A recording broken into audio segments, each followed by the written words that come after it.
Russia's Foreign Minister Sergei Lavrov is in Mali for talks with its military leaders to strengthen defense ties. It's the first such visit by a Russian foreign minister to the West African nation, and it's Lavrov's third trip to the continent since July. Lavrov will meet with military leader Colonel Assimi Goïta and his top diplomat Abdoulaye Diop. Mali is fighting rebels linked to Al-Qaeda and the Islamic State. Last year, Russian President Vladimir Putin told Mali that Moscow was committed to strengthening cooperation to help stop the militants. We're now joined by Douglas Yates, a professor at the American Graduate School in Paris, for this discussion. Professor Yates, the military rulers in Mali have turned to Moscow since coming to power. Where do you see relations between the two countries going? Well, I'd be precise about this. What we have relationship is not between the country and Russia, but between a military coup leader and the regime in Russia. These are state-to-state relations that do very well for both regimes, neither of which is a democratic regime, neither of which really has the legitimacy to rule in the name of the country.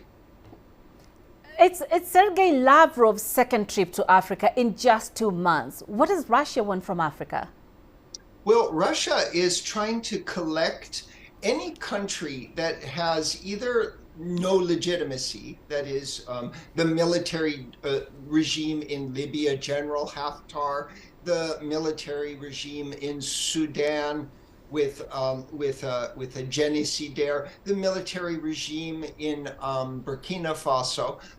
Russia is traveling around the continent looking for anyone who will take an anti-Western stance, because Russia's big affair is Ukraine.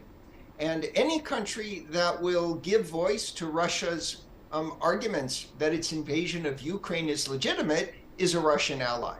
Meanwhile, also, the Russian private mercenary firm Wagner is looking to make profits on the economy of war, in conflict minerals, in ivory, in contraband.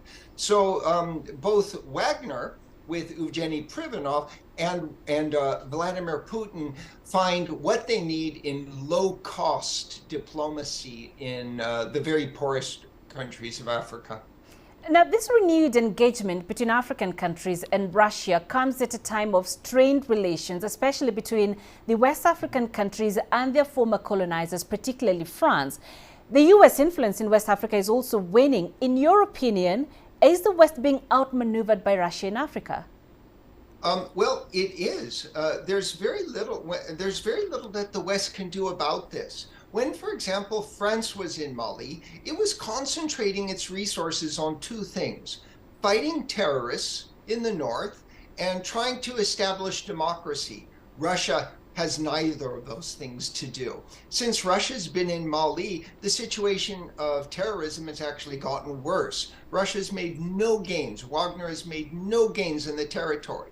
All it does is create a protective ring around the military regime and tell Colonel Goïta that he doesn't need to hold elections because everyone knows democracy is a fraud.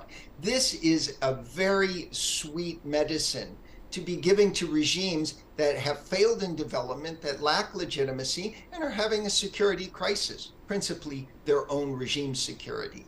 So yes, as long as the West insists that there's an actual development project for African regimes, as long as the West insists that there are democratic standards and norms, and as long as the West insists that it's got to fight the war on terror, but do it with human rights, Russia has a more appealing, sweeter message to deliver. And the West has a very hard time fighting this.